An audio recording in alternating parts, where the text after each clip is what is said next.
Hip-hop artist NF illustrates one of the greatest principles of worship and connection with God you can ever learn. And I'm going to show you what that is, how he does it, and how you can unfold that into your life so you can experience greater joy and a deeper sense of connection with God in worship. So our next generation pastor at One Life, Hey, I'm Chris, who's a huge NF fan, invited me to do a series of reaction videos to NF's music since he was all into him and I barely knew who he was. I have a good excuse. I'm a classic rock guy. And so far, I've learned to appreciate hip-hop more as an art form, and more specifically, I've learned to respect NF and his artistry. I've loved watching his emotional progression. We began with the Hope video, and then we went all the way back to the beginning and watched how he evolved from a pretty tortured artist to someone who has hope. I love that part of it. His videos are heartbreaking at times, they're very creative, and he really makes you think. As an added bonus, I love the way he also incorporates the challenge to have a work ethic in young people, but that's another topic for another day. Here's the principle of worship and connection with God that NF illustrates beautifully. I learned this principle several years ago when I decided to practice a spiritual discipline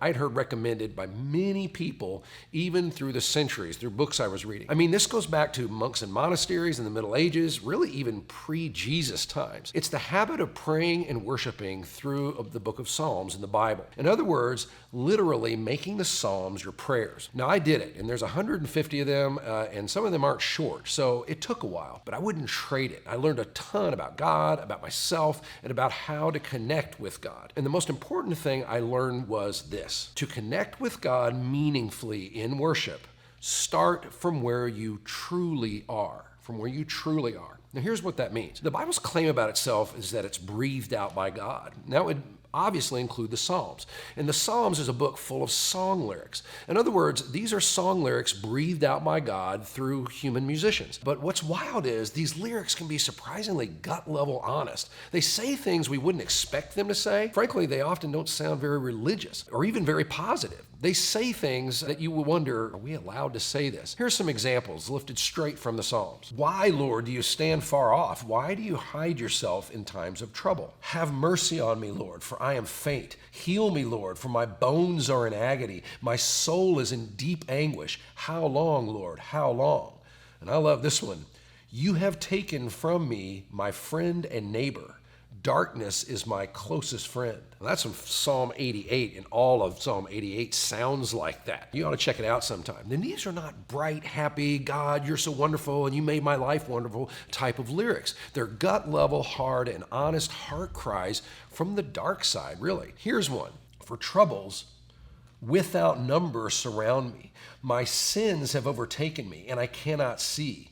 They are more than the hairs of my head, and my heart fails within me. Now, obviously, they're not all like this, but I remember one scholar estimating that the Psalms are close to 70% what's called laments. Laments are a form of lyrical poetry, which are cries from the negative side of life. Now, because of this, some people think that if King David were living today, he'd likely be a blues guitar player, or someone like NF, because that's his true appeal. NF is known for being honest and real about his life, his struggles, his letdowns, his depression, you name it. That's practically his brand, and he calls his musical art his therapy session, right? So that's exactly what the Psalms are designed to do. The way they're structured is to tap into the deepest places of people's hearts. That doesn't mean they're all negative. It means you can find nearly all human emotion represented in the Psalms. Some of them have an upbeat, happy, all of life is wonderful kind of feel. Others are angry, they're disillusioned.